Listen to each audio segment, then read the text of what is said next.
Bayangkan guys, jika migrain yang kamu rasakan diobati bukan dengan obat, tapi dengan bor. Ya, bor sungguhan, langsung ke tengkorak kepalamu. Ini bukan adegan film horor ataupun kriminal guys, tapi prosedur medis kuno yang benar-benar dilakukan manusia, yang dipercaya sebagai bentuk penyembuhan medis maupun pengusiran roh jahat. Aku sampai ngilu bawain fakta ini dong, apalagi pas tahu tanpa bius coba. Yuk kita bahas fakta-fakta ini sekarang. Dulu, ketika dunia belum mengenal CT scan, MRI, atau bahkan paracetamol, manusia tetap mencoba menyembuhkan sakit kepala. Tapi caranya sungguh tidak masuk akal jika kita melihatnya dari sudut pandang masa kini. Salah satu metode yang paling tua, paling ekstrim, dan paling kontroversial adalah trepanasi. Trepanasi berasal dari kata trepanon dalam bahasa Yunani, yang artinya alat untuk mengebor. Ya, sesuai namanya, metode ini dilakukan dengan cara melubangi tengkorak seseorang. Bukan lewat operasi medis seperti yang kita kenal hari ini, tapi benar-benar dibor secara manual, dengan alat logam, batu, atau pisau tajam. Tujuannya? Ya beragam, mulai dari mengobati migrain, epilepsi, gangguan jiwa, hingga mengeluarkan roh jahat yang katanya bersarang di dalam kepala kalian. Ampun, kalau aku sih pura-pura nggak sakit aja, meskipun lagi sakit. Kalau cara ngobatinnya begitu. Bukti-bukti arkeologi menunjukkan praktik trepanasi sudah ada sejak 7.000 tahun yang lalu. Di Peru, lebih dari 800 tengkorak manusia ditemukan dengan lubang bekas bor. Anehnya, sebagian besar dari mereka justru menunjukkan tanda-tanda penyembuhan tulang. Yang artinya, mereka selamat dari prosedur tersebut. Tapi itu tak mengubah fakta bahwa trepanasi dilakukan tanpa bius, tanpa alat steril, dan tanpa jaminan keselamatan. Banyak pasien yang tidak beruntung meninggal karena infeksi, pendarahan hebat, atau trauma yang terlalu besar. Di Eropa pada abad pertengahan, trepanasi masih dilakukan ketika seseorang dinyatakan kerasukan setan. Tidak jarang seorang dukun atau tabib lokal mengambil bor kecil dan melubangi tengkorak pasiennya. Mereka percaya bahwa roh jahat akan keluar dari lubang itu. Yang menyedihkan, pasien justru mengalami kejang-kejang, koma, bahkan kematian. Namun semua itu dianggap sebagai pengorbanan yang diperlukan.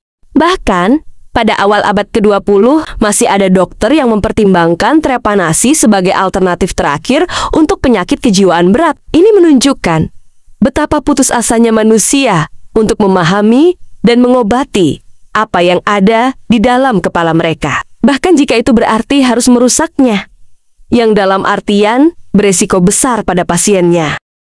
Hari ini, dunia kedokteran sudah meninggalkan metode brutal ini.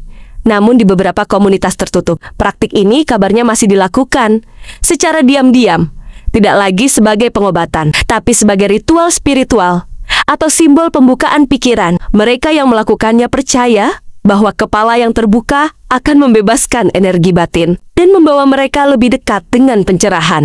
Waduh, asli ngilu aku. Kalau nggak percaya, ada kok videonya. Nih aku tampilin. Anesthesia here. No hypnosis. Iya kan?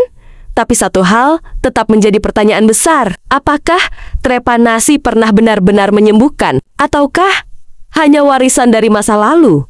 Saat manusia lebih takut pada pikirannya sendiri daripada luka di tubuh mereka dengan kesakitan luar biasa. Sekian video kali ini. Terima kasih sudah menonton sampai habis.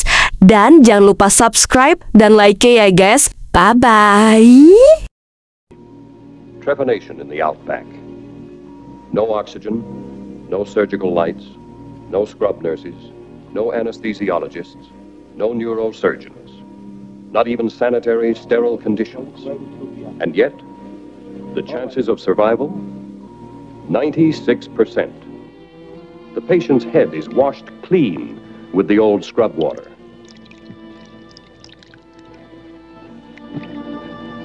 Warthog fat is used as a dressing.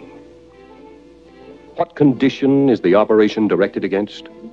Anything from cancer of the brain to simple headache. Strips of banana leaves are used to bind the wound shut. No stitches here. And after 7.5 hours, with a large hole in her skull, there for the rest of her life, the patient walks away. And it is a time for the doctor Time for him to show the results of his skill. Other trepanations, others with permanent holes in their skulls. Holes covered so thinly by scalp that each person must wear a head garment to protect his brain from the sun. One person has had 13 such operations. The Kisi of Kenya, in many ways, they're very similar to what the Inca were doing. They're using very simple implements often.